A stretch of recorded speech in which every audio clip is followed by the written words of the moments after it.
बहुत समय पहले एक गांव में एक किसान रहता था। उसके पास काफी संपत्ति थी क्योंकि उसने बहुत सालों तक खूब मेहनत किया था। उसके पास बहुत बड़े बड़े खेत थे, पर वह बहुत ही दुखी रहता था क्योंकि उसके बेटे बहुत ही आलसी थे। ना तो वह उसकी मदद करते थे, सारे दिन सोते ही रहते थे, अपना समय फालतू खेलों में बर्बाद किया करते थे। एक दिन किसान बहुत बीमार पड़ गया। उसके बेटों ने डॉक्टर को बुलाया, जहाँ डॉक्टर ने कह दिया आपके पास ज़्यादा समय नहीं बचा है, अगर आपकी आखिरी ख्वाहिश है तो पूरा कर ले। वैसे तो आलसी बेटा कुछ काम नहीं करते थे, लेकिन वह अपने पिता के बहुत प्यार करते थे। डॉक्टर ने जहाँ से आए थे उसके बाद चले गए।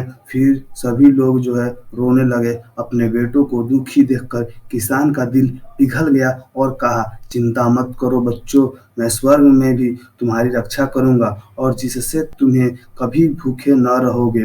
मैंने खेत में सारा धन गाड़ दिया है, जब वह तुम्हें मिलेगा तो तुम लोग बाजार में जाकर उसे बेच देना और तुम्हारी जिंदगी भर के लिए काम आएगा। कुछ ही समय के बाद किसान की मौत हो गई। कुछ दिन तक तो सभी बेटे दुखी के मारे कोई काम नहीं कर पाए। उन्होंने लगा कि भोजन की कुछ तो करना पड़ेगा।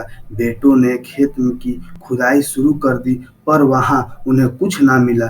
उनके पिताजी के दोस्त ने कहा, आखिर तुमने खेत को जोत ही दिया है तो क्यों न बीज भी डाल दे। बेटा तैयार हो गया। खेत बुआई करने उन्होंने इंतजार किया। उस साल मूसलाधार बारिश हुई। एक दिन जब बेटे सुबह उठकर देखा तो वहां पर हवा बहुत ही तेज चल रहा था और उसकी फसल भी लहर रही थी। यह सब देखकर उसकी आंखों फटी की फटी रह गई और उन्होंने कहा, यही है धन जो हमारे पिताजी हमारे लिए छोड़कर चले गए। अगर हम काम करेंगे तो हम कभी भी भूखे नहीं रहेंगे।